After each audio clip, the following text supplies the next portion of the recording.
very good. It's really phenomenal. Exactly what you want to Great hear. news. Makes me happy to hear.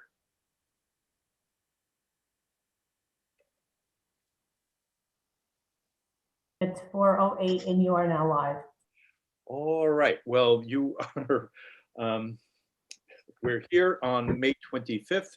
This is the Community Advisory Board Review Committee, and we are here with two of our council members, and I'll call the roll. Leonard Carson. Here. And Luke Murphy. Here. I expect Dave Risberger to be joining us shortly, and Katie Becker is also delayed, but I expect will be joining us. And we're also joined by Lieutenant Chris Witzenberg, Acting Chief of the Oneonta Police, who has some really great stuff. So there's been a lot of stuff that's come out of the Community Solutions Board. One of the things that I haven't mentioned yet is that New York State has what's called the Emergency Rental Assistance Program. I don't know if anybody's heard about this, but there's a rent relief program that's coming in. I, through the solutions panel, have been made aware that the paperwork for this has not yet come out so that people can actually apply for it. But there's paperwork that has to be compiled prior to an application. And the goal here was to be able to give people advance notice to put the paperwork together so their application process goes more smoothly. We've since put the New York State Emergency Rental Assistance Program information, their ERAP information, out on the city website as a Facebook page, as well as the police department Facebook page. I know as of yesterday, we had something like 40 some odd shares on that. I don't know where we're at today.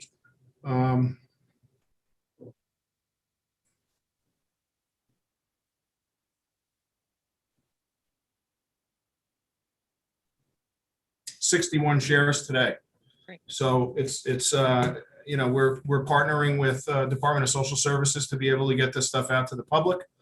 In addition, I was made aware of a national initiative to start what's called 988, which is similar to a hotline for 911. And it's a crisis hotline that will route people to a crisis professional to be able to get help. Our MCAT that's out of Oneida County is already certified to be able to do this, which is a bonus for us. I think they're hiring as many as 4 new people for MCAT, one of which is local and known to the police agency. So that'll be good because I think it'll fill a big void for us down here in the Oneonta area, Otsego County specifically.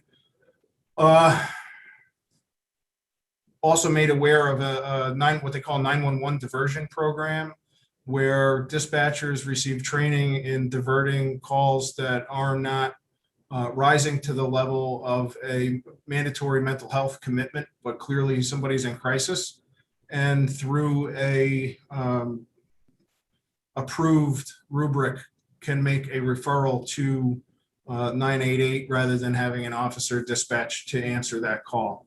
So there's some good stuff coming out of this. I've been in touch with Mike Hatch, who's a retired lieutenant from Johnson City Police Department and ran the Broome County Crisis Intervention Team. And I'm going to be working with him a bit on trying to not only educate myself, but try to get training up in this neck of the woods for officers and other crisis intervention professionals. I've also been in touch with NILEAP, which is a New York State law enforcement assistance program for officer wellness and peer crisis training. So lots of good stuff coming out of the Community Solutions panel itself. A lot of information that I wouldn't have had if we didn't have access to them. That's just great, Chief. Luke and Len, I'm thinking, and Luke, really, I guess this maybe is most directed at you. The task that we were given was to take the Community Advisory Board's recommendations and roll through them and create a document that could be presented to council for approval. But this information that the lieutenant is sharing with us, especially around the 988, diversion from 911 and specifically through OPD dispatchers being trained in that diversion would seem to me something that I'd like to advocate including in our document that we present to council, along the lines of some recognition of this fact. And then our directive would be that OPD continues its policies as they're developing, through their interaction with the community solutions panel to not only initiate this diversion training, but to carry through the model. And then I just think there's a value in its inclusion, even though, Luke, it's not something that we were provided with as a recommendation. Do you have thoughts, Luke, to start with, on our actually adding to these recommendations with our own? Well, no, this actually fits it very, and it's really nice to see this, because this was one of the proposals in Appendix 2. Okay. Was this board. So I think it's great. Lieutenant Witzenberg and I have had many meetings together over the past several months, and this was one of the initiatives I was most excited for. So I wanted to thank him for his leadership on this and the whole departments. I think it's a great thing and a great start to a better Oneonta. And thank you very much for your hard work on this. Okay. Thanks, Luke. Yes, Len, go ahead. So I agree, Luke, that proposal number 4 would tie right into this community solutions as I read it. That's kind of where I went with this. Also in my brain is that with everything that Chris has been giving us for the last several weeks about community solutions and the folks that are on there, that this would provide that inclusion and transparency that proposal number 4 was asking for. And I think overall what Cabrc is asking for also, right? Going through all these recommendations, we're looking for inclusion and transparency. So Mark, I completely agree with you that, and it sounds like Luke's there also, is that proposal number 4, we have the foundation through police chief's community solutions panel. Probably Chris, how many members are you up to now on that? Director of Social Services, the Director of Community Services, who's also Director of Mental Health, the School Superintendent, the Director of Best Security, the Fire Chief, the Head of Probation, and one of my sergeants. I don't think I'm missing anybody. So that's 6 plus you. Right, for right now. That we have one other person that we're looking at bringing in, who's actually does more with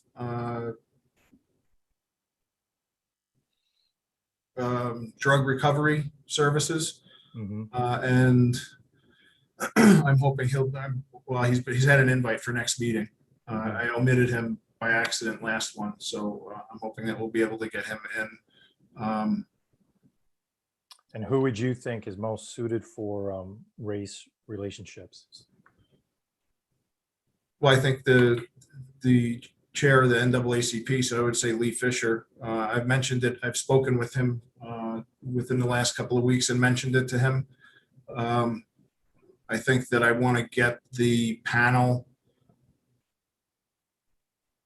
structure figured out a little bit better before we bring additional people in to try to just see. That makes a ton of sense. That makes sense. Yeah. So, I mean, we're still really at the infancy of this, but it's already been mentioned to him. He seemed to be willing.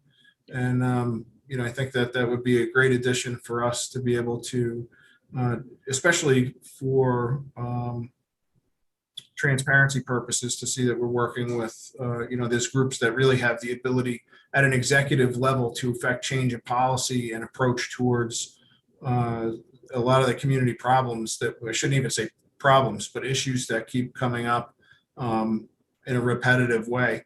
A lot of them are really, they're difficult, and I've been encouraged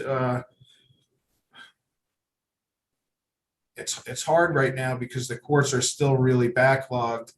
But one of the people that we've recently pushed to the advisory board was arrested and actually incarcerated, and it gave both mental health and probation a way to try to negotiate a recovery approach to this as opposed to a punitive approach. So I think that they're working on trying to get him to agree to inpatient rehabilitation as opposed to maybe a prison sentence. So I don't know, that's really up to them because they're the mental health professionals and providers, as well as, probation being the supervision aspect of it. So, but yeah, I think that we're definitely on to a better way to fuse services. It's just a matter of seeing that we. Yeah, I don't think there's any question. Chief, can you do me a favor when you have a free moment and just email me your current list and those perspectives that you can that you feel relatively certain that we might be adding to that list. My sense of it is that that kind of information is going to be valuable in this document as well. I will. Great, terrific. Okay, so what I need to do is kind of take hold of the meeting. It's been actually very good and very useful and very constructive and very informative. And I'm very grateful for the fact that these are all archived because quite honestly, there are some reporters out there that should look at some of these archived meetings, before writing. Going off half-cocked with their own version of things. So in any case, I'm pretty proud of the work that's been done here thus far, and it is all archived. And again, Chief, having that information for the public record is terrific. Speaking of archives, we have 2 weeks worth of minutes that we should approve. You should have received them May 11th and May 18th. And if you've had an opportunity to review those, Len and Luke, and if you have any modifications that you'd like to make to those, or if we want to accept them as is. I'll make a motion to accept as is. All right, seconded by Luke, and all in favor is unanimous. And so with that, we can move on to the agenda at hand. Now, listen, what I had done, and I'm getting a reputation that's deserved and not good for providing information to people at the very last minute. That's an indication of my getting it done at the very last minute as opposed to my holding on to it. But nonetheless, so I've sent you guys all the most recent version as of just a little while ago of the Cabric's draft language. And if you are able to either call that up or if you printed it out, you'll see that I have made now 5 indicating, colors in something of a legend that starts at the top of this, with that in yellow being things to continue to be reviewed, wordsmith, approved by committee. And for the most part, those would center around legal. And we may very well be done with those actually. Needing council opinion, I've put in kind of a red color so they can be seen. There's just the 2 of those. We have a couple of items that need to be removed. There are some that I removed because they didn't, frankly, having been removed, modify the letter assignments of the document. But in removing something that does change the letters, I didn't want to confuse you guys as you're referring to other documents by having letters change. So I've left those in there. There's a couple of them that are marked in blue as needing to be revisited after our speaking, and deciding what we're doing relative to the appendix. And then the last are gray, and those are requiring community opinion. And those that require a community opinion currently are 1A. And so we should talk, Luke, about, and Len, about getting people in from either side of the issue at hand for next week so that we can have that done, because that's what we've agreed to.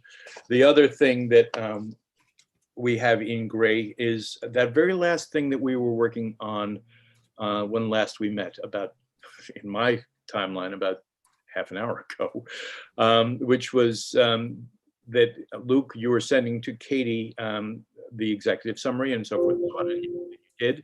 And then that Katie was going to provide us with her sense of that recommendation, having been informed by some reading. And then potentially we would ask Dave Mertzig, who will be joining us at 5 o'clock, if he wanted to weigh in on it. And then ultimately, did we want, because Luke, you were thinking that there was a little bit of an impasse that we had found ourselves in, is that in fact something that we're going to want to have somebody come in and speak on as well? And you were seemingly of the mind that that might be one person for both 1A and 5A. I feel like that's, until we have Katie, we don't really go further with that. But I think as soon as we do have Katie, we do, if that makes some sort of sense, because I'd like to get that done. In the meantime, maybe we can talk about 1A, just to remind folks of the structure that we've all agreed to early on, is that we're going to bring whomever in on both sides of an issue that we couldn't agree on. Okay, and they're gonna have 3 minutes.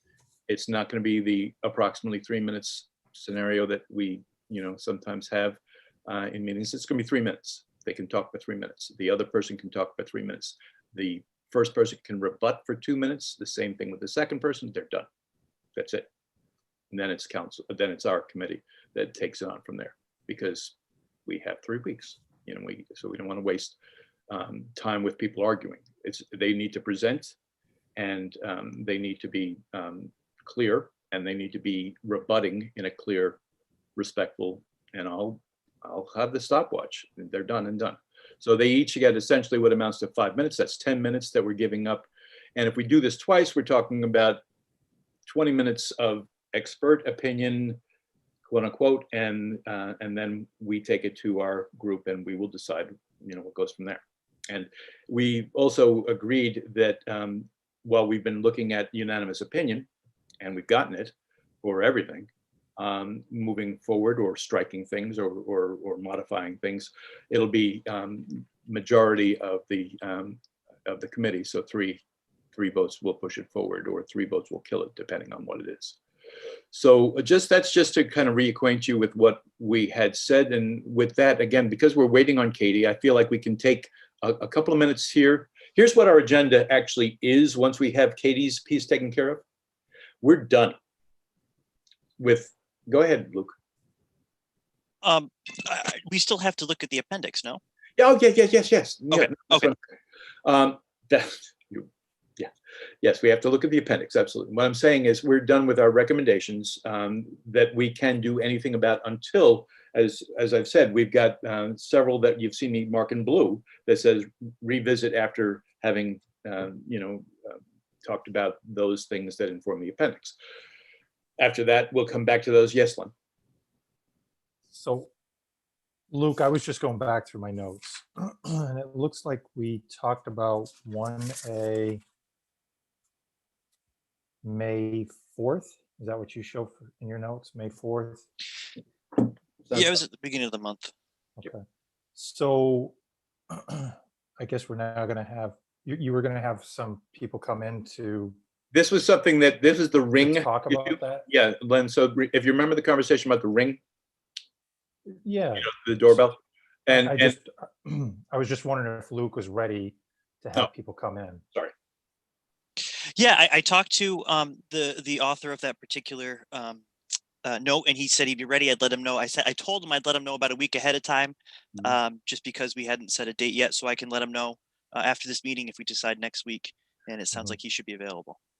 I would like to think we'd push for next week. Go ahead, Lynn. So I guess there was 3 of us that were saying one way, and Luke, you were saying no to it. I guess Dave, Mark, and I were saying yes. The OPD will not obtain third-party information illegally. Yeah. So the author of that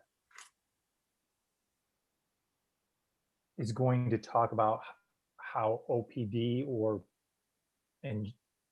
police in general have obtained third-party information illegally.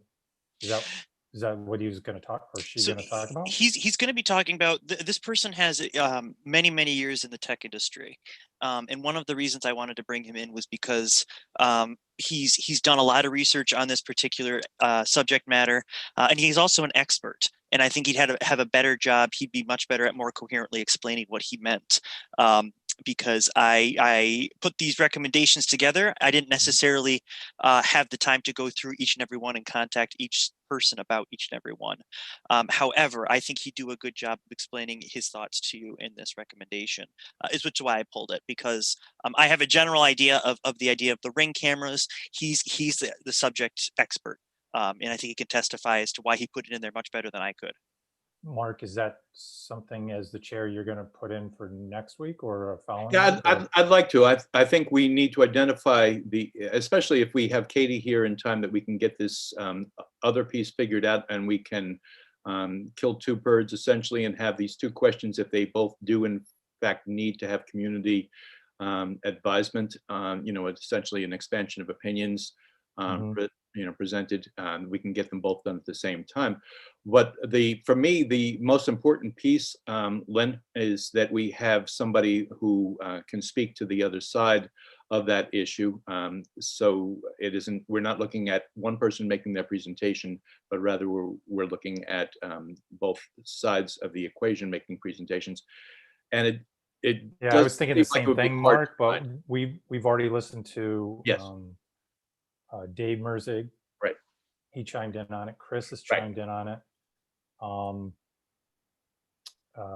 And then I thought the district attorney had mentioned everybody right. So I think we've countered all that. So we just need to listen to. Well, I think in the forum, it does make sense, and I think it's respectful to have this person from the community be able to make a presentation, hear and a counter argument, be able to rebut that argument or not, and then feel like appropriately they've been heard.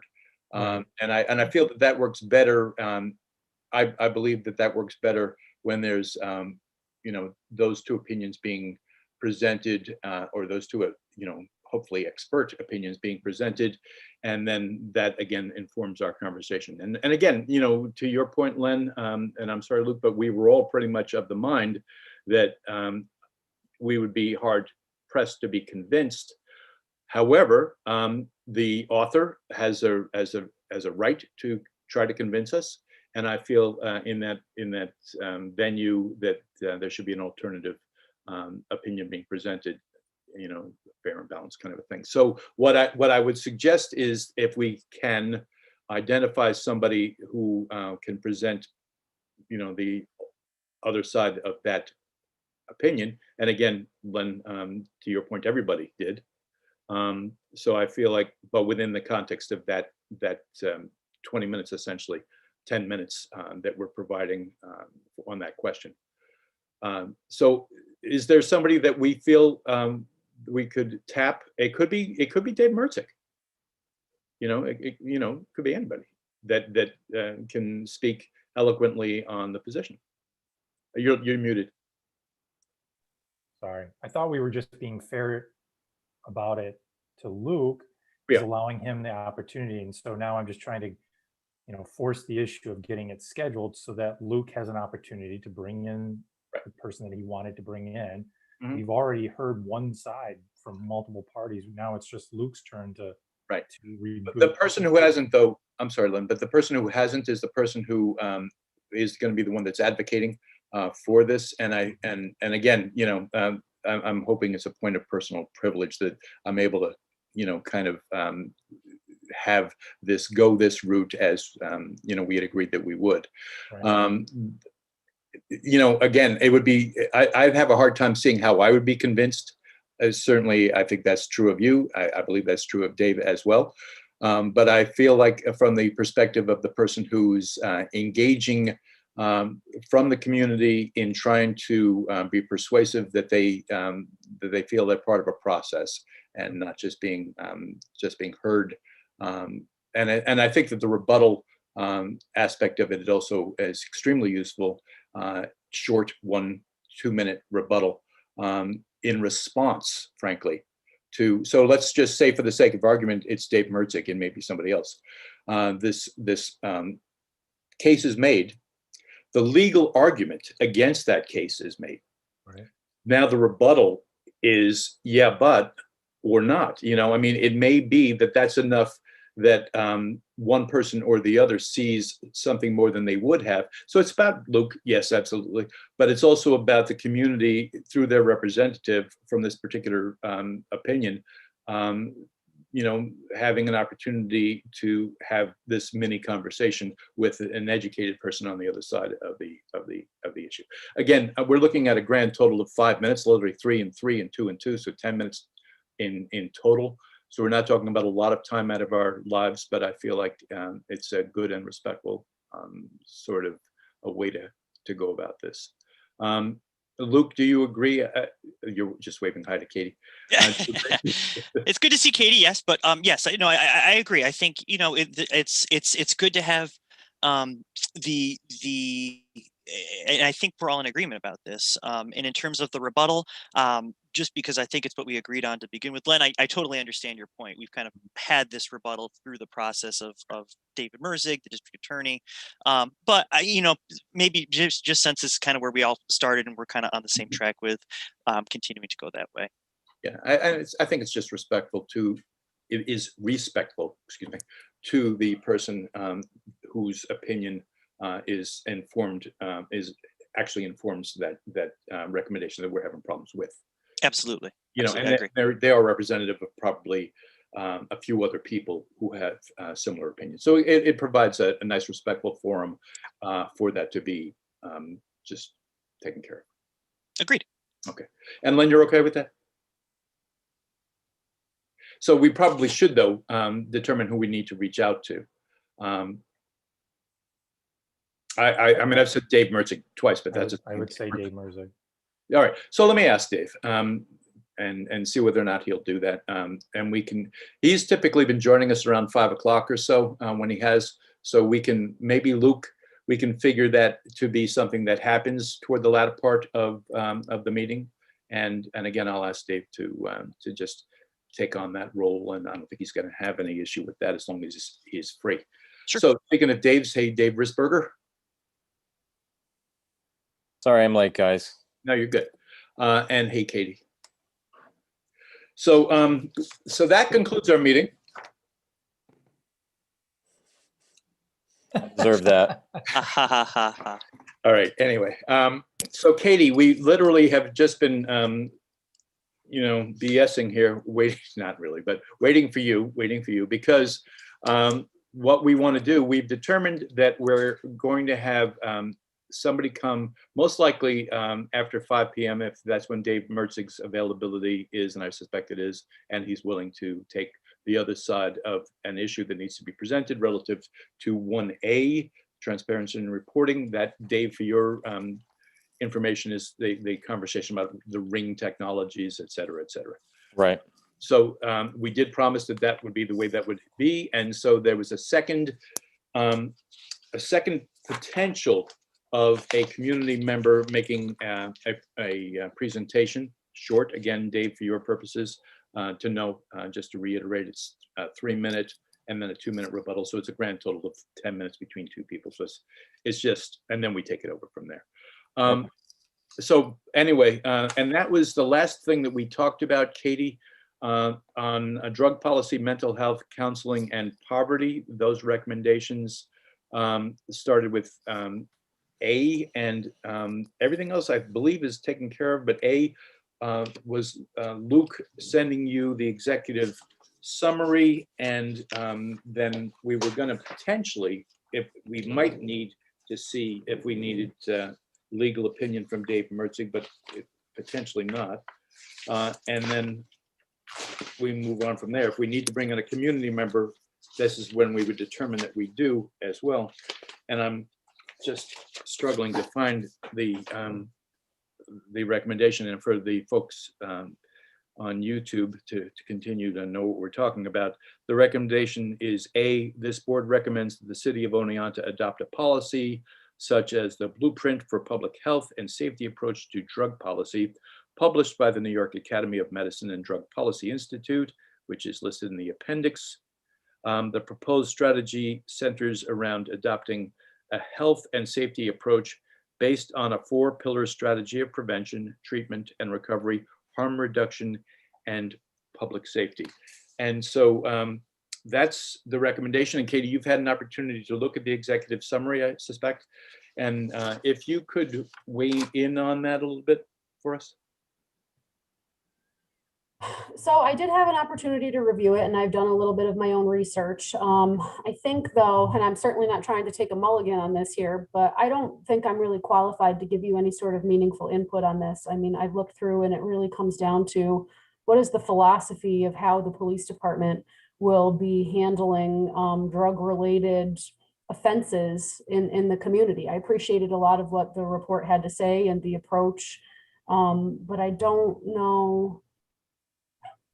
I don't really think I have anything meaningful to add. While I appreciate the perspective out of which this was written, but I think maybe it would be more of a legal opinion, because it seems to me, based on my general knowledge, I think that the police enforce rules as written. And taking a different approach to that, I think would be bigger than me or even the police department. I think it would be, I don't know. I hate to, I struggle with that, because you know that I'm rarely without an opinion, but I only like to give those opinions when I really know what I'm talking about. And this is really so far above me. I just don't think I can give you anything helpful, and I apologize for that. Don't worry about that. That's actually fine, Katie.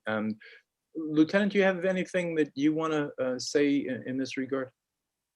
Yeah, I think like with a lot of the recommendations that have been put forward, my concern is, you know, while we may, with all good intentions, try to shift gears and try to use services in lieu of the courts, the question has to be,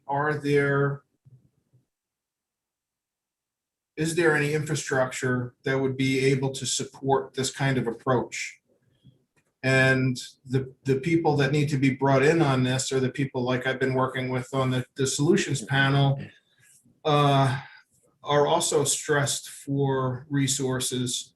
So the best that I can say at this point is, if we do have issues where, and you know, there's a myriad of different levels of drug crimes. You know, you have your standard weekend user, right? Recreational, hopefully forever, if that's what they want to do. Then you have the addict that, you know, will do anything that they possibly can to maintain their usage.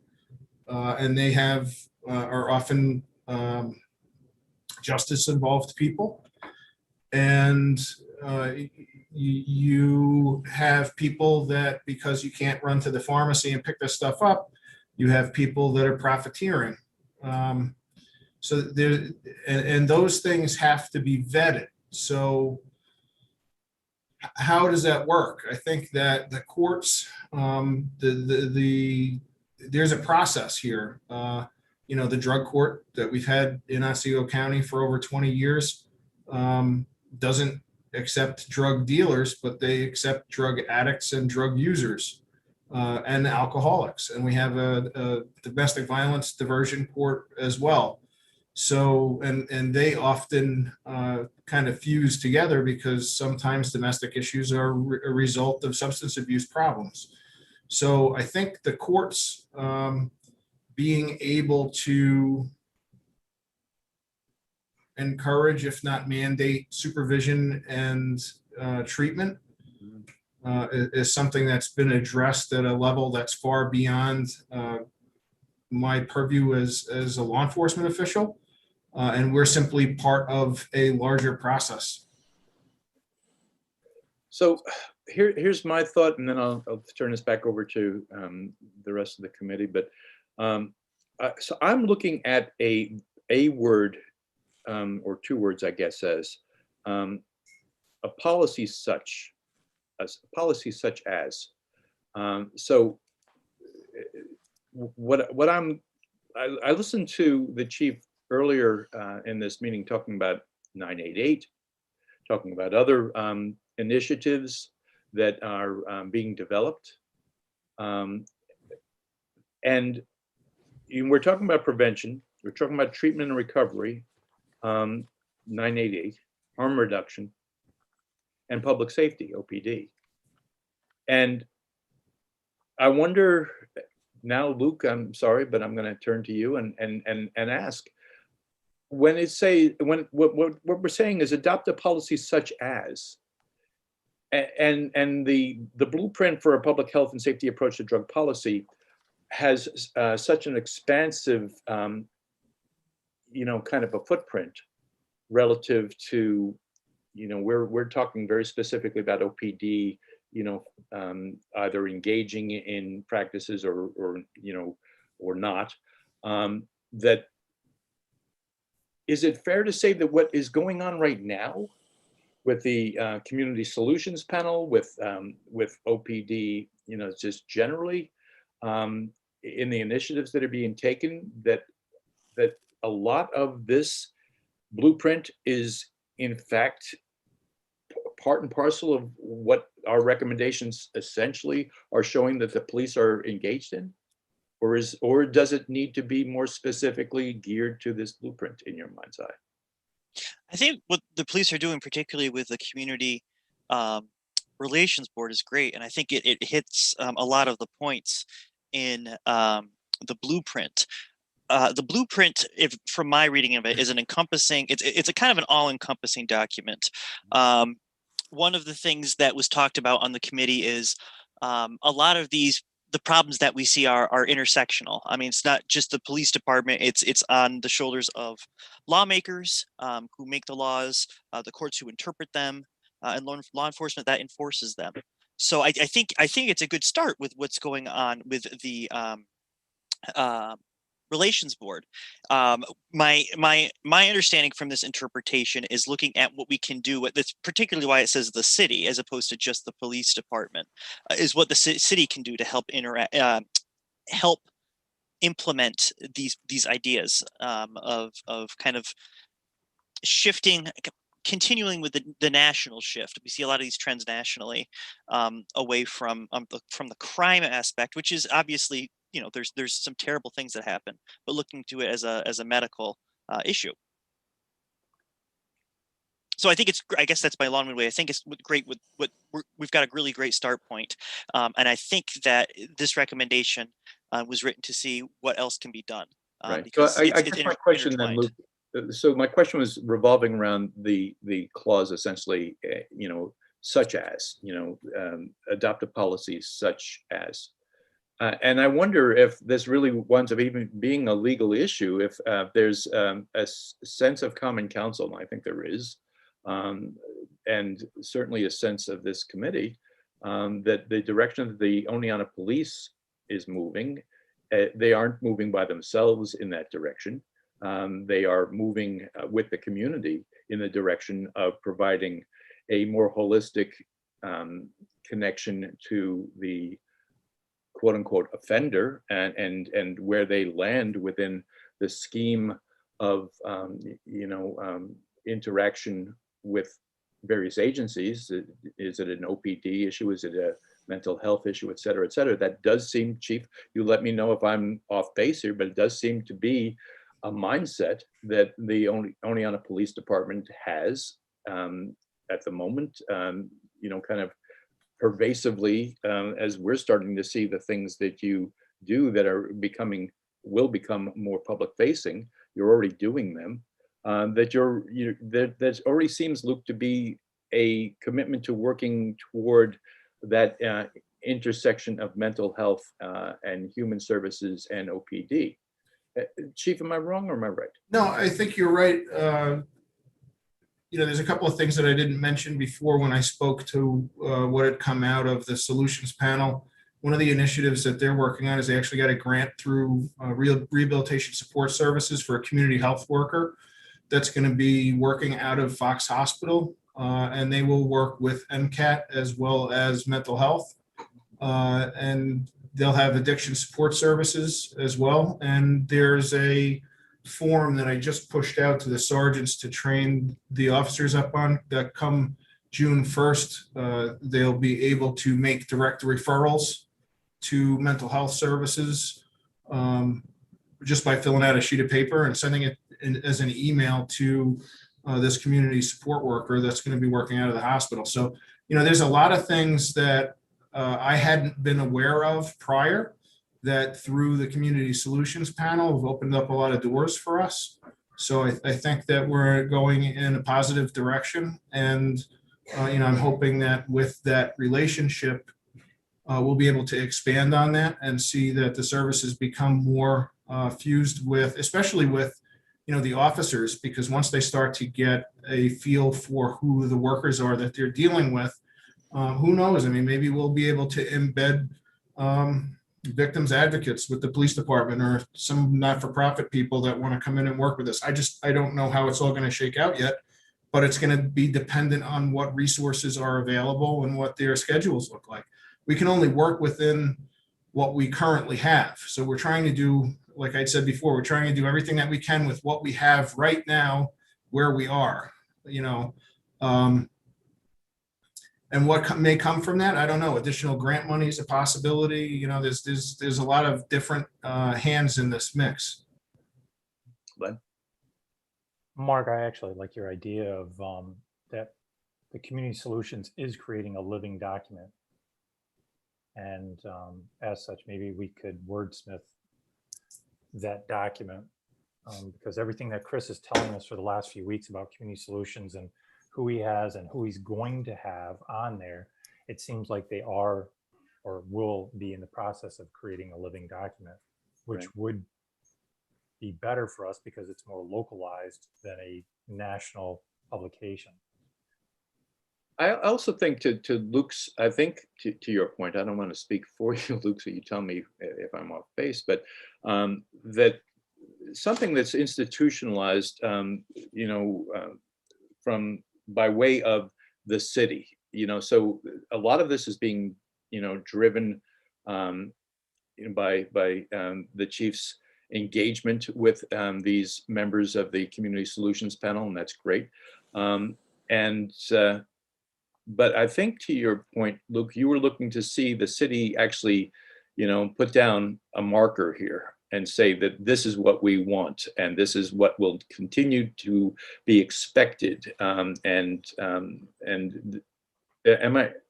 that about right? Or Yeah, and Len makes a good point. This is a national or statewide. I can't remember exactly the blueprint, but it's for millions and millions of people. Oneonta is a city of 14,000. But yes, I believe the idea was to get a commitment from the city that this is the direction that we want to go. To start looking at this. I think we perhaps as the four of us, or five or six of us, would be hard pressed to write an entire comprehensive policy here. But I think that if we develop a statement, if we develop a resolution that this is the way that we're looking to advance and go forward as this from the city perspective, I think is what this recommendation was getting at. And the police department's doing their part through this, but also seeing the city does it as well. Dave, can I bring you into this? At this point, I don't have anything that I think I could add. I think we're heading in the right direction. Can I get an update, though, of who is on the Community Solutions Board as of now? I know the last time we talked about it, Lieutenant was still collecting names for the group. So have we had an update? And I apologize if this has already been discussed tonight. I just sent or was drafting an email. Let me make sure that I haven't sent it. Let me see if I've got it. But I do agree that whatever we decide to do here, I think it's got to be I'd like to have the city put this in stone. So, 10 years from now, as we have slow changeover in any department in the city, that it's carried over whatever we decide we're doing. So it just continues on. I am always, though, a little bit leery if we're dependent on grant money for positions, which I'm sure everybody is, because grants can dry up. And I've seen great positions, great people lose that position when the grants have disappeared in other jobs I've had. And then what ends up happening is people are scrambling for quite a while until you can get some more funds to bring those people back. So currently is Eve Bobolis from DSS, Sue Matt from Mental Health, Dan Naughton from Probation, Chief Mancini from the Fire Department, Harold Southworth from the Bassett Network, Tom Brindley from the School District. I've invited the city prosecutor and haven't had him grace us yet with his presence, but there's also a addiction services counselor that works is probably taking over for Sue Matt, and they'll be part of the process also. So those are the people that I currently have on the panel. Excellent. And Dave, I asked him about race relationship, and he mentioned that Fisher. Lee Fisher is tossing around the idea. So Yeah. Yeah, Lee's great. This is going off subject a little bit, but as long as we're on this tangent, I know we're going to hit the appendix with this conversation, but I want to kind of plant the seed here anyway. Luke, you had a number of people work on this document, and do you feel like that constituency is in any fashion represented in the solutions panel? Yes, I do. Especially if President Fisher accepts the offer. I know they're in working with the group. The Vice President, Michelle Osterhout, I reached out to several times. I think it's important to have a voice from NAACP on there, considering so much of our crime is related to poverty as well as drugs. I think it's great that there's so many within the field of mental health counseling that are on the panel. I think it's a great start. And again, Lieutenant, I think you've been doing a great job with this, so thank you. Yep. Dave? Yeah, I wouldn't want this group, though, to replace any of the potential groups that we may bring out of Appendix 2. Because, I've just like you guys, I've thought an awful lot about what we're doing and how to move forward, but also where our problems lie. And I think that the lieutenant would probably agree with me that, the way that the police department has changed over the last, 100, 150 years, where we can't police by just having officers walk the beat, because we just don't have the numbers to do that. We don't have the finances to do that. It's not necessarily always safe for the officers to do that. But the downside of that is in communities, it's much more difficult to get to know your police officers that way and have a close relationship with them.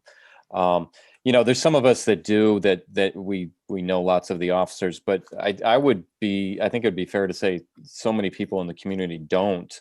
And so I think I apologize if I'm jumping ahead here, but I think in my experience, if you aren't able to have that working relationship with somebody and know them, it's hard to develop that trust. And I think that we've got to find a way to help develop that trust, because we can't have our officers walking the beat. Like I said, we just, it's not in the 21st century. It's just really difficult. But one way about it is if people have a complaint, giving them an avenue to make the complaint. And right now we don't have any kind of a board for them to go to make a complaint. And I think that would be for us to start discussing with the appendix too. Okay, But, so yeah. now we have gone a bit further afield, but it's all good stuff, Dave. Yeah, sorry. No, you're good. It's actually all good stuff. I'm not lying. It's good stuff. But we're going to use it when we get done with this piece here. I think it's my opinion, which is worth nothing because I have no legal background, but my guess is that we are no longer in legal jeopardy with a discussion of what this, and again, I think we've nailed this down. Basically, Luke, their hope is that the city will, plant a flag here and say, this is what we want. And kudos to the police department for doing what it's doing. And our expectation is that they will continue to do that, and that we will have mental health and other assistances interwoven into the connection to those folks that are in need or are at risk, or however they wind up being connected to a police officer. Does that sound, Luke, like we can build something here that you're going to be happy with? You think your folks are going to be happy with? I think so. And if I've been kind of glaring, I'm trying to type it up, believe it or not, a resolution for it. So, I think so. The combination of the city kind of saying this is where we want to go in the future, looking at drug offenses. This is where we want to go, as well as the police department, and as well as the discussion about the appendix. I think that that's a pretty good place to start. And if there's further work needed, then as Len has said, this is a living document. So we can always address it. Okay, so then I'm going to let you. You're trying to build something right now.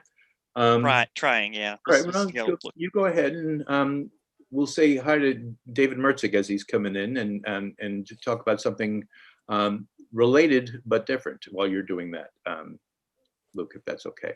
And David, how are you? Good. So earlier on, we discussed the fact that we were bringing, as per our agreement when we started this, there was one recommendation for which we could not get universal committee approval. And so our agreement was that we would bring a member of the community to speak on one side of the issue and a member to speak on the other side of the issue if they have an informed opinion. And that they would speak for 3 minutes, and then they would rebut for 2 minutes, and then we would take it back to our committee and determine what the answer ultimately is to whether or not it gets included, modified, or excluded from the package. There's only one, I think, at this point where that is now coming into play. For all of these recommendations, there's only one that we're looking to have a community member, David, speak on behalf of the position, and that is 1A, going way back to the very beginning, where we talked about, and I'll just read it. While this board is not aware of any data that OPD gathers from third parties, Amazon, Ring cameras, etc., in the interest of transparency, we recommend that Common Council advise OPD to develop a procedure to assure the public information gathered was not through third parties. So you recall that conversation. Remember it, yeah. Yeah, and Luke is going to reach out to somebody who, if you're available after 5 p.m. next week, David, or anytime next week, but it seems like after 5 has been working better for your schedule. It does, yeah. Then Luke is going to reach out to this person who is an advocate for this recommendation, have them speak for 3 minutes. It's our request to you that you would be the one to speak for 3 minutes on the other side of that issue and give them the 2-minute rebuttal, and you the same, and then we're done. And that way they've been provided that respectful discourse, and then we'll wind up with our committee deciding where we go. So Okay. That would work for you. Thank you very much. Appreciate that. All right, Luke, back to you. Are you all ready? I think so. And tell me if this sounds too crazy, because I was trying to be concise with this. So I developed this, and again, we could change the language. The city of Oneonta resolves that it'll work towards examining and developing a framework for a more effective and equitable drug policy in line with scientific and medical advancement. And the reason I put that last part in there was because, as Dave was saying, that we want this to kind of last and develop as time goes on. However, I understand that part perhaps might not fit in there, but that's what I've got so far. Dave, Luke, Len? I apologize, Luke. Could you read it just one more time? I Sure. was going to ask you to do the same thing. Sure. The city of Oneonta resolves that it will work towards examining and developing a framework for a more effective and equitable drug policy, comma, in line with scientific and medical advancement. Works for me. Yeah, I think that's fine. Okay. So I would move that we adopt that. And do we have a second? I'll second. Second from Dave. All in favor? Aye. Aye. Great. Hey, Luke, did you actually type that? I did. Send it to me. You got it. That way I don't have to listen to this part. All right. So that pretty much, again, I'm going to just, forgive me, Luke and Lynn, but I just want to bring Dave up to speed on the document that I had sent a little bit earlier. That is the most up-to-date review of the up-to-date draft language. There are. Excuse me, Mark, did you copy that to me? I didn't, but I will. I'll send it to you. Okay, great. That'll be very helpful.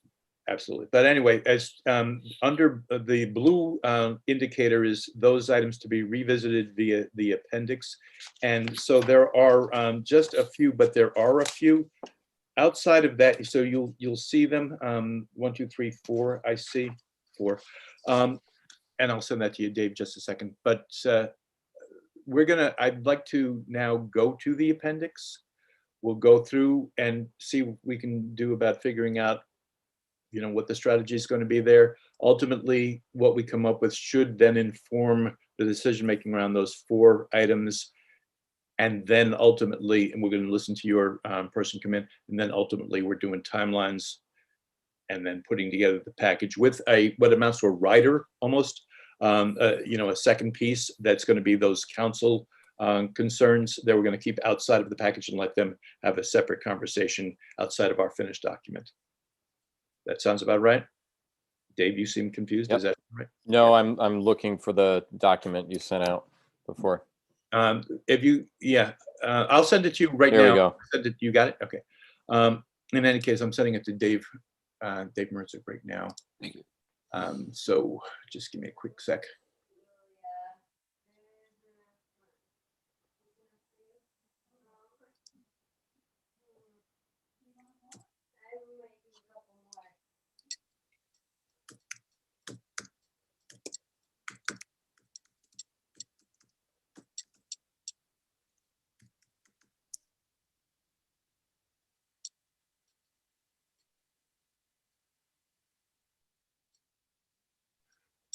Okay, Dave, it's on its way to you. So anyway, I'm sorry. When last we left, I was saying all that sounds right to you, Dave, and to Len. What does, Mark? Yeah. Okay. No, that's fine. That's fine. I've been literally, my brain just went in another direction to send an email. So You're talking about your summary, your updated draft. No. Just what I'm saying is that we've got, no, I'm sorry. I'm back to where I was. Okay, so we have 4 items that we'll come back to on the other side of the appendix once we've reviewed the appendix. Right. Just for the perspective of where we're going with things. Following all of that, we do the timelines, we set up our package, and we have essentially a second package that's the 2 council pieces that they do independent of our finished document. That's fine. Right. Before we start the exercise of the appendix 2, I thought at the beginning of our meeting, we, meaning Luke, you and I, talked about proposal number 4. Yeah, we did. And that it meets that. So before we It start going. absolutely does. Okay. It absolutely does. Because I was just a little confused. You No. sounded like you were going to go through that exercise of all the proposals again, and I was like, Well, no, well, we haven't actually gone through the exercise with all the proposals. But I do agree with you that the D proposal seems absolutely to be referencing the community solutions panel. Okay. Yes, Luke. That proposal too was developed after conversations with Lieutenant Witzenberg. Yeah. So much of that proposal was based not just coincidentally. It's after extensive conversation with Lieutenant. Right. Luke, you're talking about proposal number 4. Correct. Proposal number 4, yeah. So Dave, Yeah, just to kind of catch you up to us, is that we had a pretty good conversation of how we felt that proposal number 4 in the appendix 2 was being met by the Community Solutions Board. And especially after we agreed that Lee Fisher would need to be added onto for race relationships. And Chris is also telling us that currently there's only 7 that are assigned to the board, and he'd like to get it structured a little bit more in the coming weeks so that the council as a whole will know who's going to sit on this community board or community solutions panel. Sorry. Right. So Yeah, I wouldn't disagree with that. I think you're correct. I think what I was alluding to is we may want to do more than one, or you adopt proposal 4 with what the lieutenant has developed, but then look at proposal 1, 2, and 3, and potentially from there adopt an additional component here. Because as I said earlier, I think that part of what the issue is out there is there's a component of our society that feels that they can't there's nowhere to go with a complaint if they have a complaint, and having the complaint just go back to OPD isn't necessarily going to be satisfactory to them. Agreed. So I'm trying to look. Right, and that's what this panel is going to be. Well, it sounds like the community solutions panel is doing more with is more with outreach as far as like drug policy and such, unless I'm misunderstanding this. I mean, I so far I love what has been done with that, but it's not it doesn't sound like it's necessarily what I'm discussing, what I'm talking about. So providing. I'm going to just interject here. Our charge is to roll through all of this and to weigh all of this and ultimately to provide counsel with something that is either reflective exactly or reflective of the intent, having overcome whatever legal objections or contractual objections might have been a part of of this morass that we've kind of been wandering through. We're coming up with a very clean and I think precise document, and is reflective of the Community Advisory Board's efforts. So we have a responsibility to read proposal 1, to read proposal 2, 3, and 4, and to give them the full consideration of those presentations, of those recommendations. And then, having done that, we can determine where we want to go in terms of what goes into this document. Does that make sense? Sure. Dave, right? And I'm not saying, Len, certainly I'm not saying that it may not be just one thing. And I'm not saying, Dave, that it may not be 2 things. I'm trying to stay as impartial in this process as possible. And we just make sure we cover all of it and give it our best and most dispassionate review. Sure. So with that, we have these proposals. I'm gonna read the proposal 1, which is a single paragraph, and then we'll consider that. Okay. David Mertzig, if you, in hearing this and having read these, feel like there's a legal concern that we should be aware of before we begin our conversations. Okay. All right, so proposal one, this board recommends the Common Council establish a community advisory board to address the concerns of the community in regards to policing. This board will provide residents of the city to express their thoughts, concerns, and suggestions for OPD. The specifics of this board power will be developed as the board is formed, and the board will be able to establish their priorities. So this is an extremely general description of a board whose most specific line in here is that it will be, does it even say it? Establish a board to address the concerns of community. Yeah, it doesn't even say. I thought, in fact, that it said that it was residents, but it provides the residents of the city to express their thoughts, but it doesn't say that who's even comprising the board.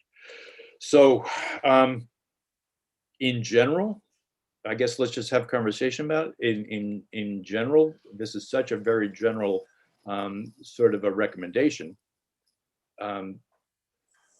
This could also, as we were talking about D being a community solutions panel, this could also be a separate board in its entirety that has the function of giving the community an opportunity to address their concerns regards to policing.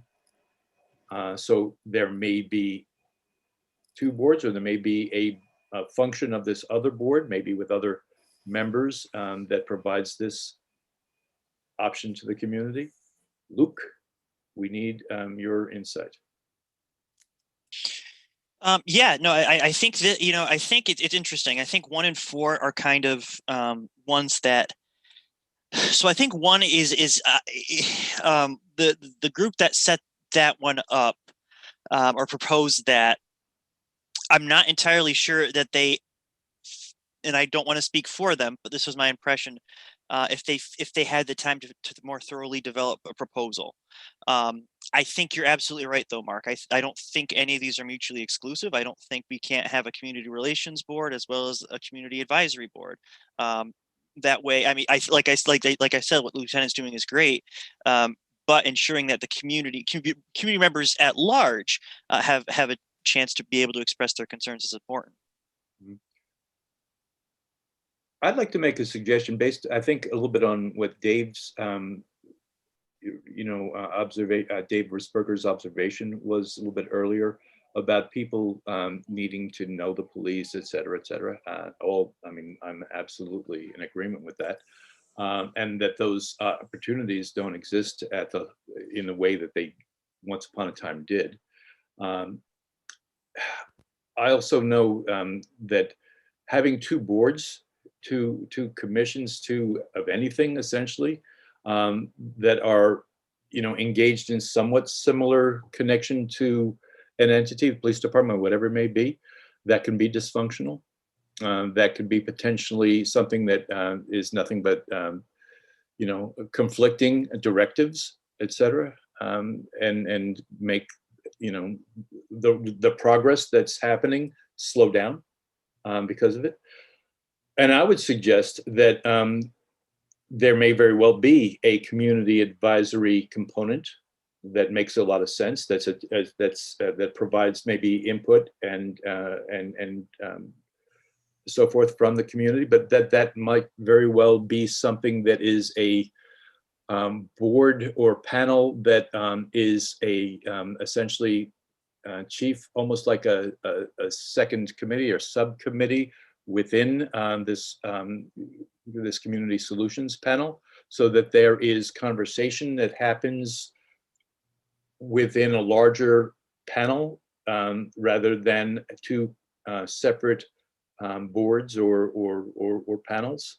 But as I said, so maybe there's a piece of this that winds up being slightly spun off from the panel and has the function of the community connection and provides, because it's all part of the same reporting process as meetings are attended by those committee members, that what's going on, that they know what's going on, that everybody's singing up the same sheet music.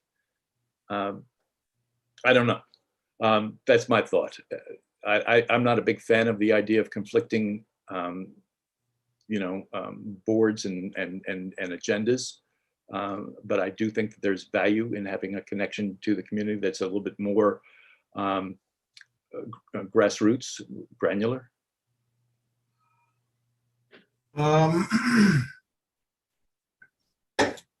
Yeah, I mean, really, as far as, connections with the community, we've been really hard pressed to be able to push people out into the community as of right now.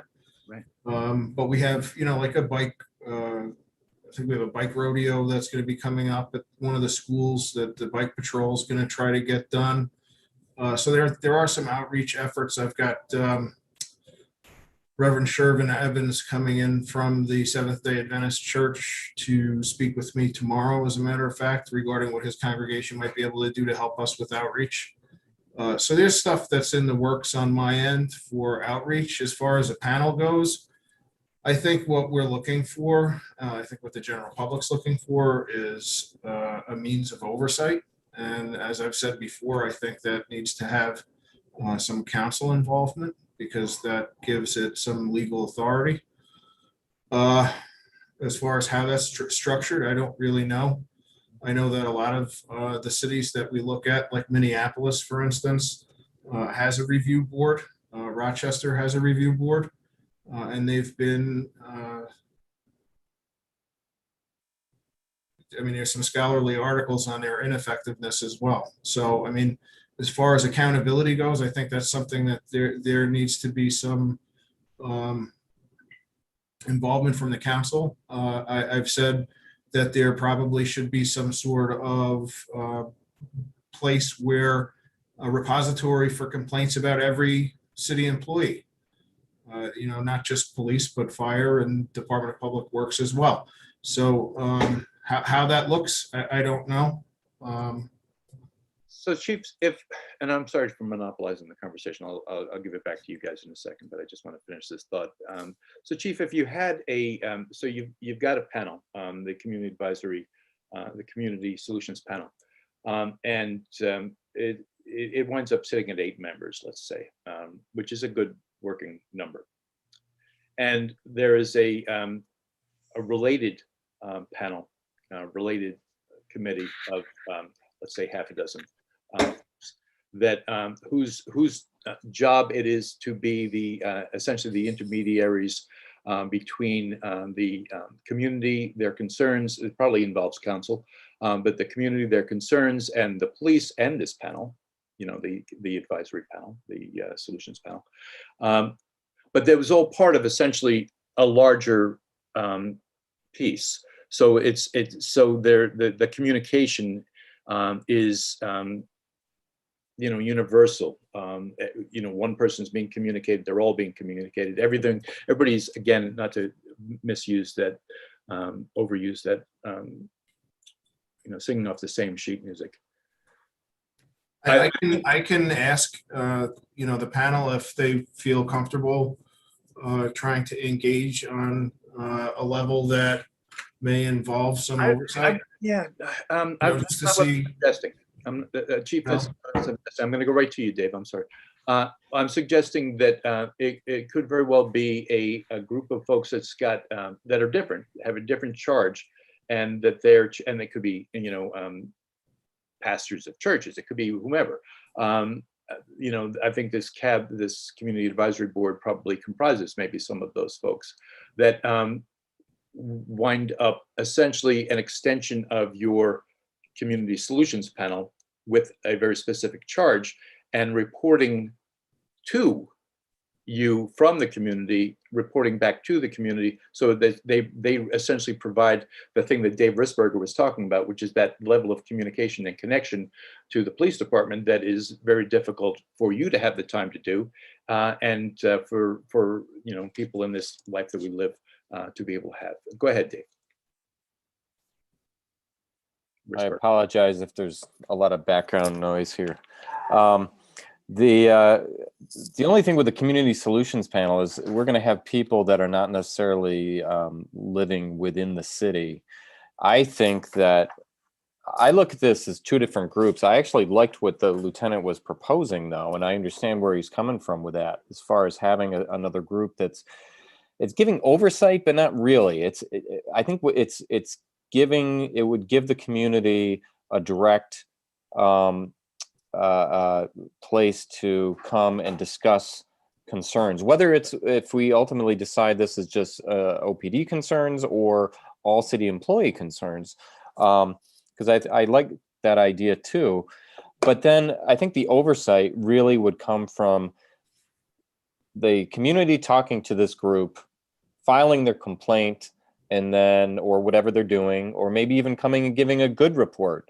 But that group can then should be giving a report to either the council or the city administrator, and as they file these complaints up the chain, and then we decide what to do about that. Ultimately, it may go to the city administrator to work out a solution. But I think it's this community's or this group's job to take the complaint and then do a little research into whatever incident the person is talking about. But it would give people an avenue to voice concerns.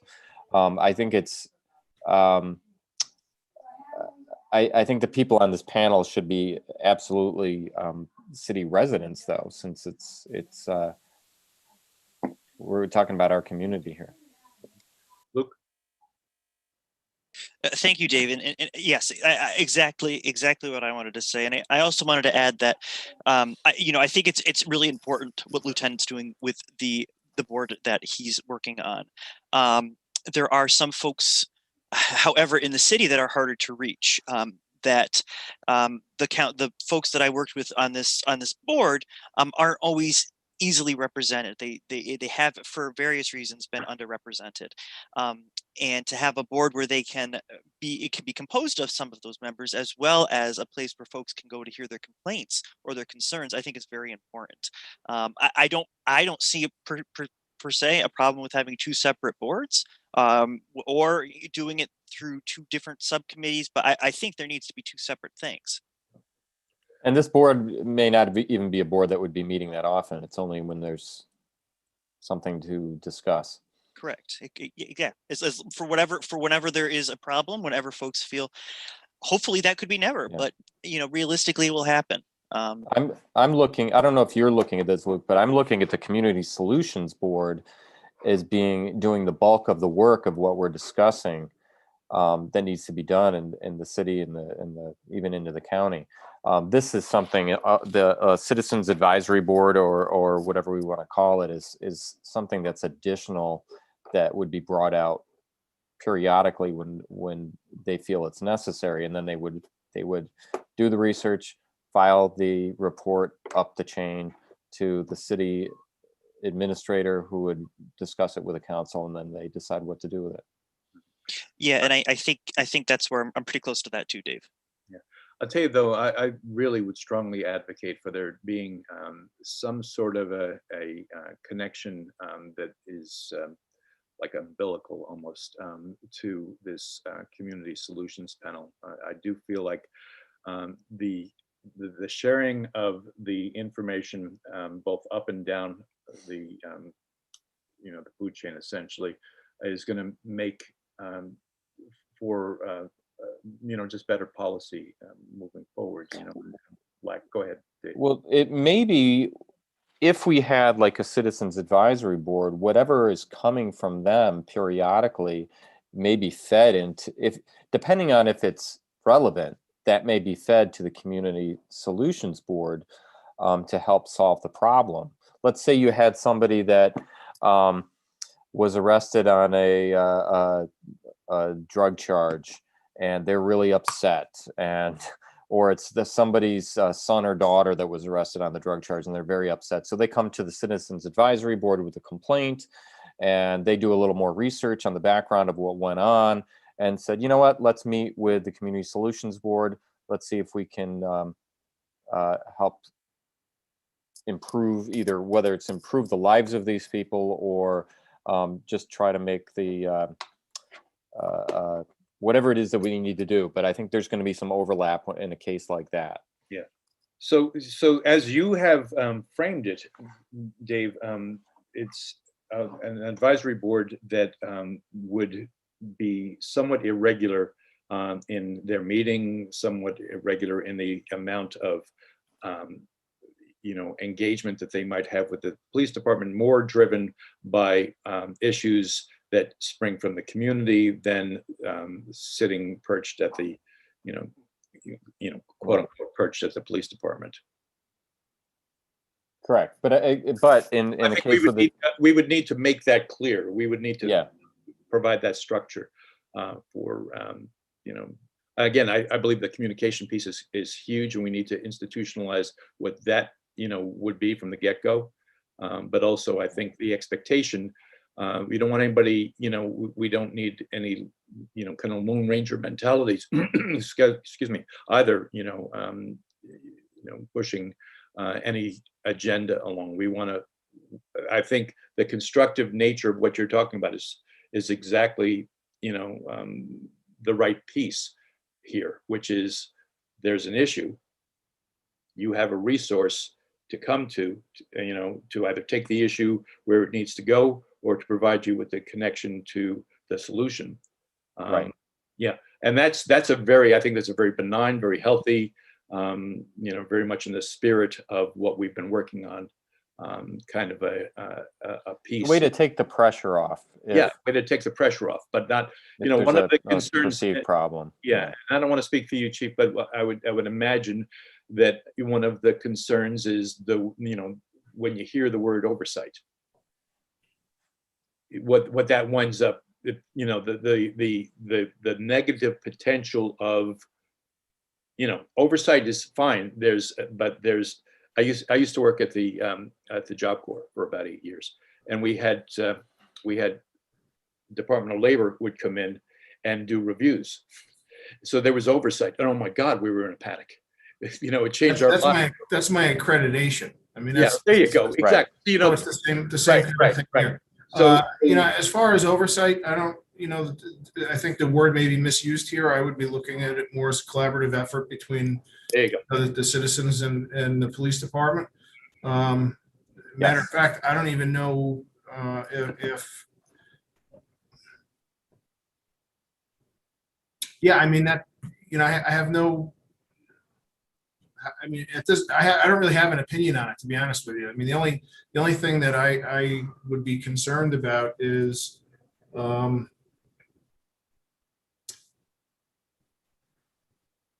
really nothing. I mean, to be honest, I mean, I just don't, I think that having conversations is important. So whatever you guys want to do. So then we know that 1 and 4 are extremely similar. A and D are extremely similar. I mean, A is very general. D, we've decided, feels very much like the what you call it, keep forgetting the name, the Community Solutions Panel. 2, rather B, I guess it is, 2 it is kind of a construct of what that would look like and how it would be paid for, and who would be in this thing. It's very detailed. And then the Civilian Equity Board is a little bit different, and it may make sense for us to look at that before we start to really see if we can. I think my one suggestion would be in the same kind of light in which I am trying to establish the Community Solutions Panel, and that is you take a small group of interested people and you put them to the task and see what comes out of it. But to open it up to a broader, there could be a lot of competing ideas. I think that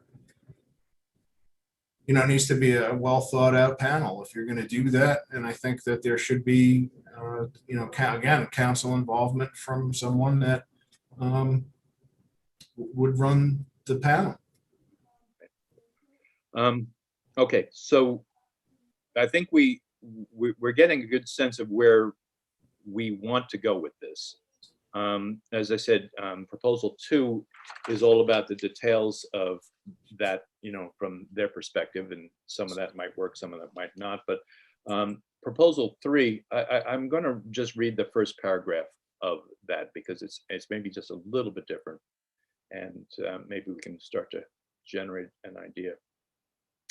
This board recommends the Common Council consider establishing a civilian equity board. This board feels the establishment of an ongoing civilian-run equity oversight board to investigate the causes of crime, poverty, racial inequality, in access to public services, systemic racism in Oneonta, and bias in policing on an ongoing basis will provide a necessary service to the city. The first priority of this board shall be expected to produce a hypothesis or set of possible hypotheses as to the causes of this disproportionate arrest rate and set of recommendations as to OPD and city policies in a timely manner. So it's a very different animal that is being described here. And I'm going to let Luke, you talk to it first. Yeah, so this recommendation is looking at, it's kind of a fusion of a couple of things. This is really a research-oriented panel looking at statistics, looking at statistics, really, information, current law, and really getting down into the nitty-gritty of really taking a fine-tooth comb of going through what's going on from a different angle, from the community angle. In terms of arrest rates, we've talked to the chief and he's given us explanations as to why some of the arrest statistics are what they are, which makes sense, but also to give the community that ability to do this as well and have a community conclusion. And looking at we do have a tremendous issue with poverty, 25 to 30% in the city. And sadly, a lot of that poverty leads to crime. Not always, many people don't, but there is a correlation. And having a committee that looks at this is what the subcommittee felt was in the city's best interest. Dave or Len, please.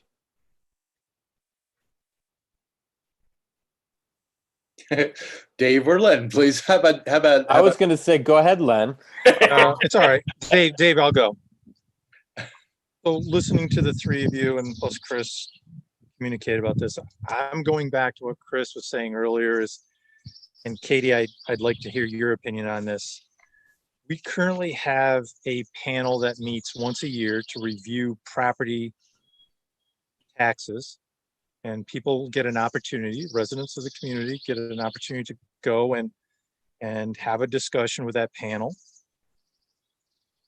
In a like-minded thinking, Katie, is it possible that we set up a panel of the residents of the city of Oneonta? Because I agree with Dave, this panel needs to be solely the residents. Can we set that up to where they meet maybe once a quarter for any review of public complaints against any city employee? So we have more than exclusion of our police officers, which I don't blame them that they're going to feel.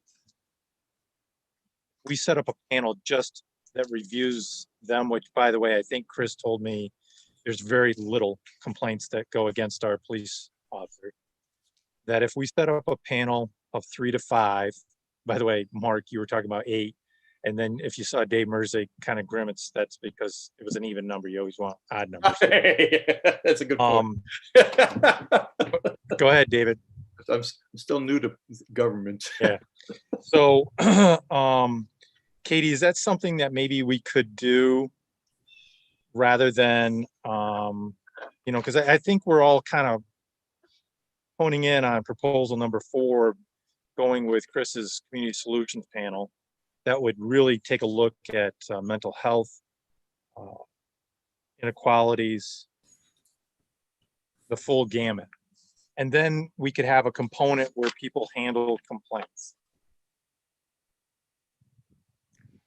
Yeah, so I think my initial answer is that I would see, I mean, there's no, I mean, I would defer any legal opinion to David, but I don't see any legal or procedural reason why we couldn't do something like that.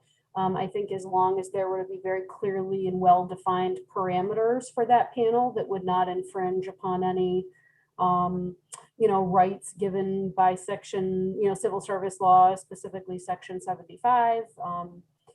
It would really, in my opinion, just come down to really clearly defining the objective and the process for that panel convening, and what's the purpose and what happens with that information once the panel considers it. Do they then make recommendations to me or the police chief or the city administrator? Right, because you just touched on the one point that I keep going back to is how much of this information can a civilian participate in the conversation? Because it's a city employee. Well, I would think that they would be, we have a variety of other citizens that serve on different panels. I mean, granted, a lot of them are governed by law. Like I'm thinking about the Civil Service Commission, which really serves a really important, role in the city. And I'm not suggesting that the Civil Service Commission is the appropriate receptacle for employee complaints. I'm just giving you an example of civilians who function in a pretty highly confidential environment. But again, their role is governed by civil service law and our charter. So I'm not really sure, Len, to answer your question, how that would really look and how it would work, whether there would need to be, confidentiality or non-disclosure agreements signed or whatever. Because no matter any of these proposals, we still have employee private information that would be seen and talked upon by 3 to 5 people, and that needs to stay confidential. Yeah. Len, I'm not 100, go ahead, Dave. You're muted. I'm muted. Yeah, I understand what Len's saying. I think that what we could have is finally, let's say somebody has a complaint, they can file the complaint or discuss the complaint. And even if they leave the person's name off of it and just say employee, whatever, a number, whatever, and then they go over the complaint, the question becomes the discussion of it after that point. Yeah, I think that's a good question for David Merzig on what they would be allowed to discuss. What if they have to get more to the story? What would they legally be allowed to do? Mark, can I ask you a quick question though? Are we discussing? I thought we were discussing proposal 3. I feel like did we jump around a little bit here? You guys did, yeah. Well, I had an opinion about proposal 3 too. Right. Well, that's really where we are. It is where we are, and I just want to bring it back for a second before I let you. Well, I just wanted to say that I do like the idea of the quarterly meeting that Len was discussing. Yeah, I do too. It's what do you do after the complaint's made and brought to the panel? I think, for what it's worth, because But we may be trying to reinvent the wheel, Mark. No, I don't think it could be that other cities already do this. No, yeah, maybe so. But here's what I'm seeing developing here. Basically, you've got a 3-legged stool kind of thing going on. All right, you got the panel that is comprised of people who are some of them are city residents, some are not city residents. These are the folks that you have brought together for the big, it's the big view and identifying solutions on a grander scale. That's your community solutions panel. But it has there are 2, that's one leg. And then you have 2 other legs that are more city specific. And one is, I don't want to call it an advisory panel. I'm kind of with the chief on that, but we'll come up with the right verbiage. But it's the conduit for information and concern to be moved up and answers to be brought back and potentially solutions generated there as well. But then there's this third leg, which I see is a little bit more benign. I think I read it a little bit differently than you did, Len. The Civilian Equity Board, which is again this proposal number 3, where they are, it strikes me as much more research oriented, and so research and solutions oriented, are not so much about what, what thing happened that they, but more about inequity and poverty and crime, what is causing the crime, what's leading, what are the factors. So identification of that and proposal of solutions that some might impact the OPD, some might impact the city, some might impact other human resources.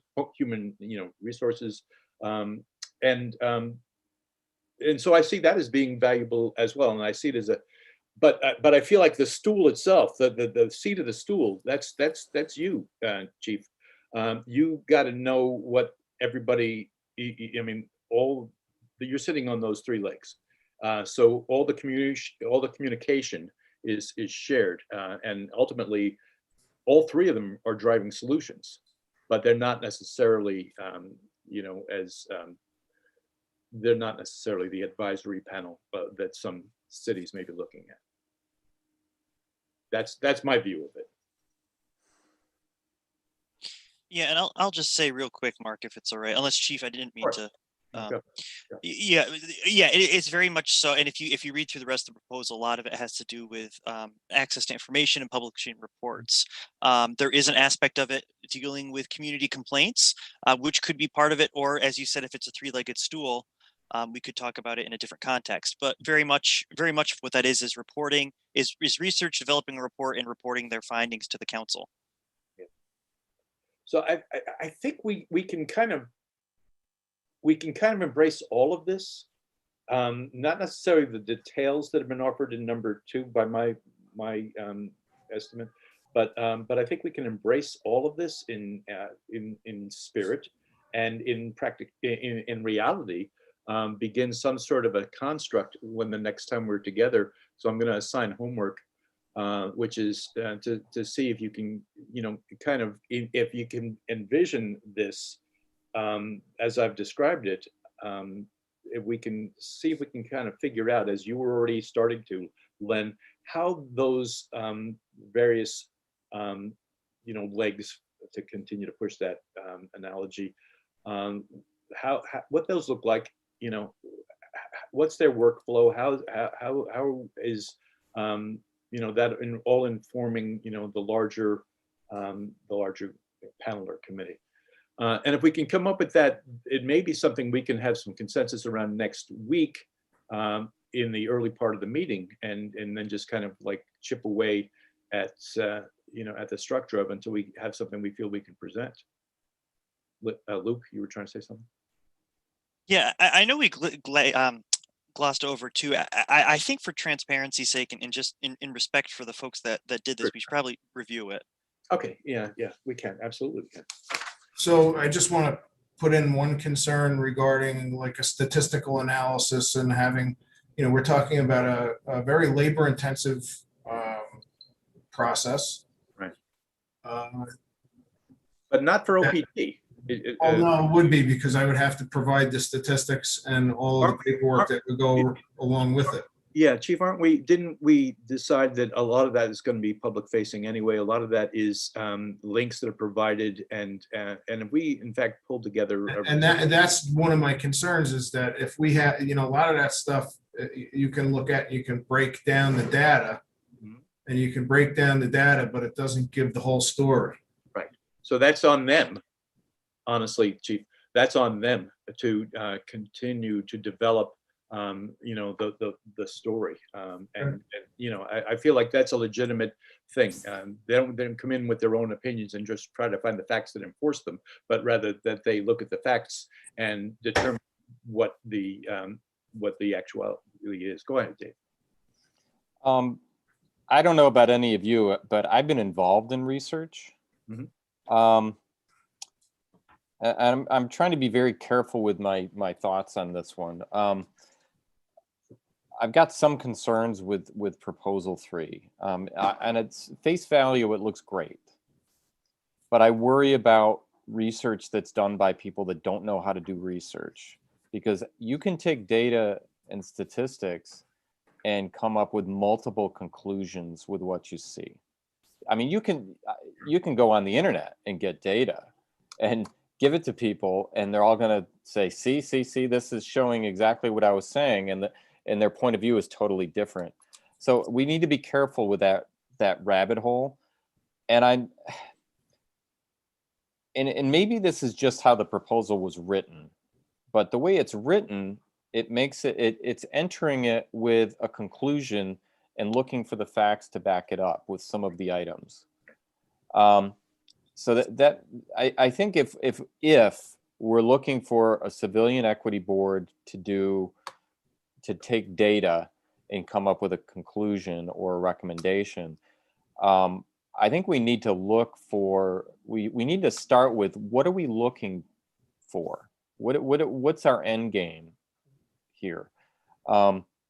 So I think this proposal 3, if we're going to do this is not simply just taking data and giving an interpretation and giving it back, or doing research with it. I think I am very leery about this. I guess that's my one. point, Dave, is that you can take granular data from UCR IBRS reports, and they may point you in a specific direction. But in order for me to respond to that accurately, it's going to require an enormous amount of work in pouring through cases to be able to determine exactly what the causative factors are. So for instance, if we have a disparity in numbers, is it being caused by one particular individual, which would require me to go back through and identify every single case and every factor that caused that bump in numbers for that particular, right? So it's not just taking gross numbers from FBI statistics or incident-based reporting system. There's more to it than that. And that's my concern, is that given the staffing that I have, and I'm at a deficit, given my administrative structure, which I really don't have right now, we're talking about trying to promise something that's impossible or very unlikely to happen. Now, I'm interested because I'm interested in an evidence-based policing model, and a lot of that has to do with, establishing research partners at the university. So we're lucky that we have people here that may be encouraged to be able to help us with that. However, it's a conversation that hasn't been started yet because I don't have the administrative capacity to be able to put that stuff into play. There are research consortiums that deal with state data, and they really delve into causative factors for a lot of this stuff. But we're talking about an experiment in social sciences, essentially, right here in Oleander. Right. It's a big grab. Yeah, I'd agree. All right, so my opinion, for what it's worth, is that we take the, if this is even optional, there are things that are, I've just moved it off the page, but there are, in terms of inequity, poverty, racial inequality, and any number of other factors are pretty fair game for research and solution proposals relative to how they wind up informing, your, the folks, the constituency that keeps you busy. So, Chief, without getting into crime statistics, and maybe, as you just said, Chief, there are a lot of pending potential solutions to that by means of connections that haven't happened yet with consortiums and other resources that you haven't been able to take advantage of yet, and that you're not going to be able to take advantage of for a while, if at all. But in the meantime, that's left out of the package, essentially. Is it important enough?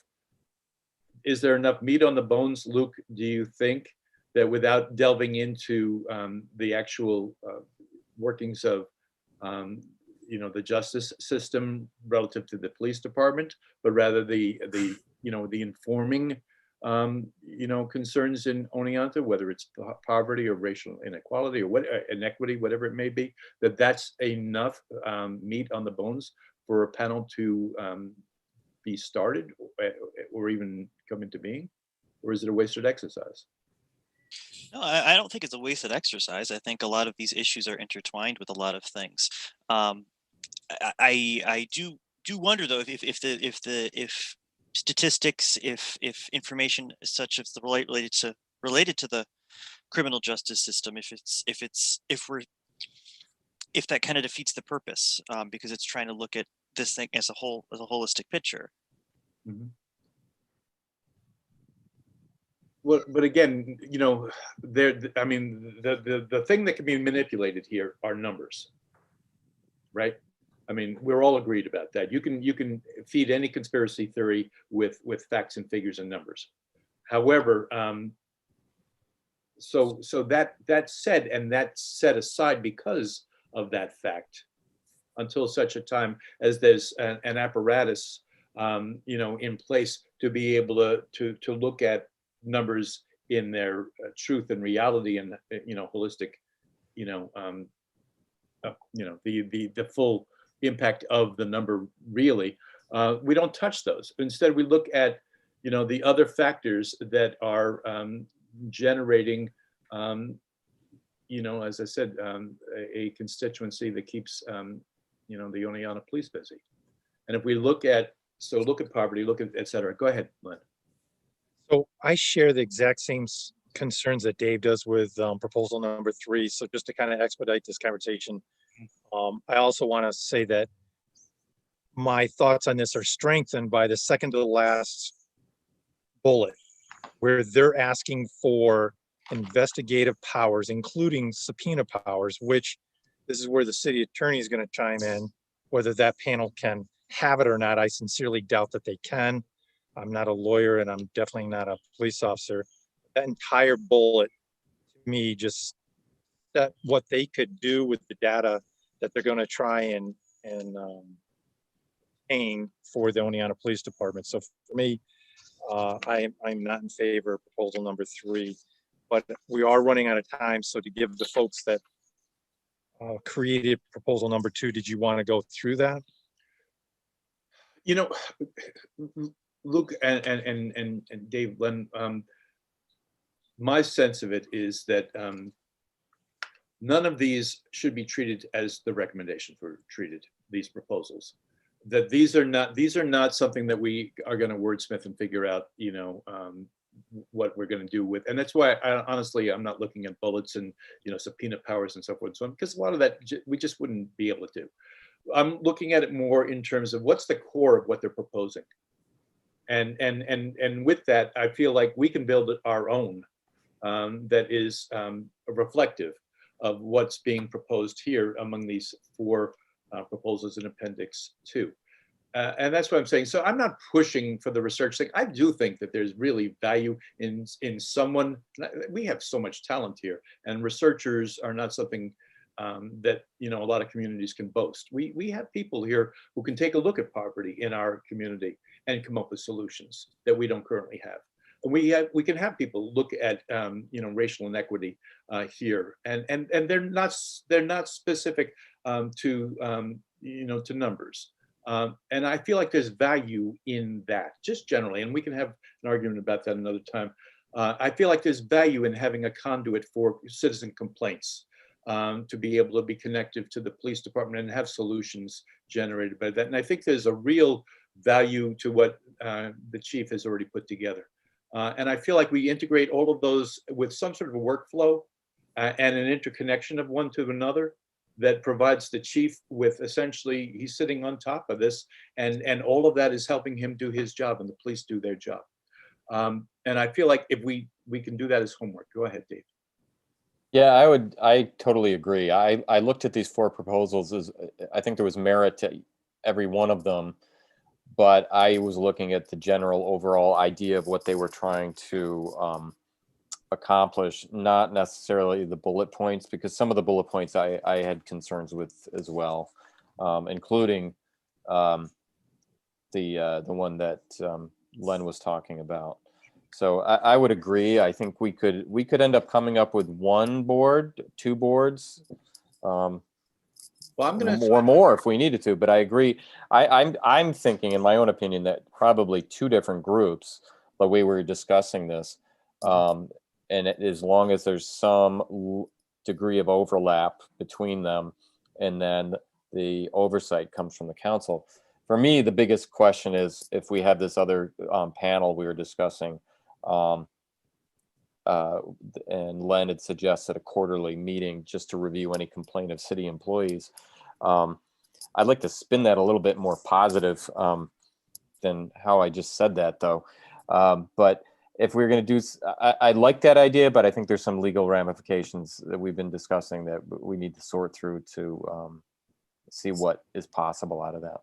All right. So I am going to, because we're closing in on 6 o'clock, and I know we want to see if we can shut it down at 6.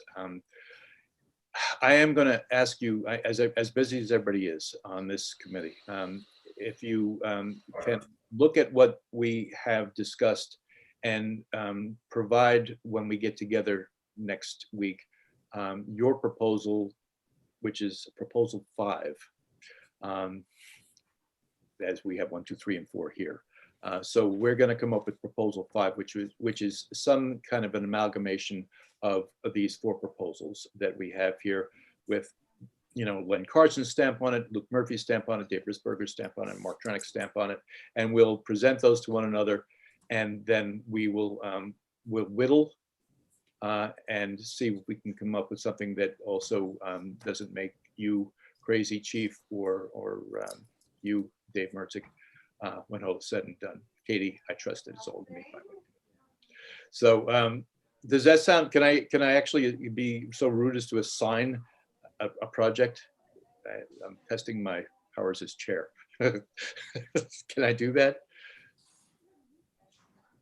Is that You're just looking for each of us to give our opinion on what? No, I'm looking for you to show up next week with a proposal, proposal number 5, essentially, that is you know, your combination of proposals 1 through 4, you know, in whatever, and we'll look at that as being what we're going to discuss and come up with you know, a recommendation based on. Would it help, Mark, if we turned those in before the meeting so each one of us would have an opportunity to kind of read it? So Yeah. I'd rather be able to visualize it than. You're aiming at me, the guy that comes with the stuff. Yeah, and not 35 minutes before the meeting starts, Mark. Yeah. But are we potentially giving are we potentially just turning a discussion about 4 proposals into a discussion about 8 proposals? No, I don't think so. I think we need to be careful. Yeah, yes. So because I think we've had some really good discussion about the 4 proposals, and I thought there was definitely some overlap and agreement on what's already been presented. I don't want to reinvent more. I don't think we will. I think we're all very much in agreement on what we want. I think we all see it maybe a little bit differently, but close enough that I think we will compare plans. And basically, that's what I'm asking for, is a plan. So we'll each look at a plan. We'll come up with a plan that will work, I bet. But you know, again, these 4 proposals we've had the discussion, and YouTube is great. You can always play it back. But we know what it is that we've agreed upon. We know we've heard the conversations, and I think it's enough that we should be able to, each of us, be able to present something that is reflective of what we think this should be going forward, and then we'll just compare notes, if that works for everybody. And yes, Sure. We should get them in a day ahead of time. So you want them by Monday, Mark? Len wants it by Monday, so yes. At least Tuesday morning. No, Monday's fine. We could do Monday. All right, so that'll go with everybody? Sure. All right, excellent. All right, and then Dave Mertzig, just to remind you, we'll look for you at a little after 5 o'clock. Luke Murphy, same story. Your person you're going to bring in, and we're going to speak on number 1A. And Luke will let your representative go first. Dave, you'll take 3 minutes. There'll be 2 minutes of rebuttals when we're done. I feel a little bit reluctant, like I'm being the bad guy, because in my position as city attorney, I'm taking a side. I would like to make it clear to whoever's making the proposal that I've been assigned this. It's not because It's not because I don't think that there are reasonable concerns about third-party data gathering. So if I speak, I'll be speaking on behalf of the other side, not in my official capacity as a city attorney. If you'd make that clear to whoever's speaking it, I just don't want them to feel like I'm gunning for them. No, and in that way. It'll be my job to make that clear. I appreciate that. For logistical purposes of getting in touch with this person, Bonnie, should I work with you to get his email information so you can send him out a Zoom link? Yes, that would be wonderful. All right, terrific. All right, this has been a good meeting. But Len, I'm jealous that you're sitting outside because it's a nice day. I think I'm sitting out myself. All right. Anyway, guys, enjoy your evening. And we'll see you next time we see you.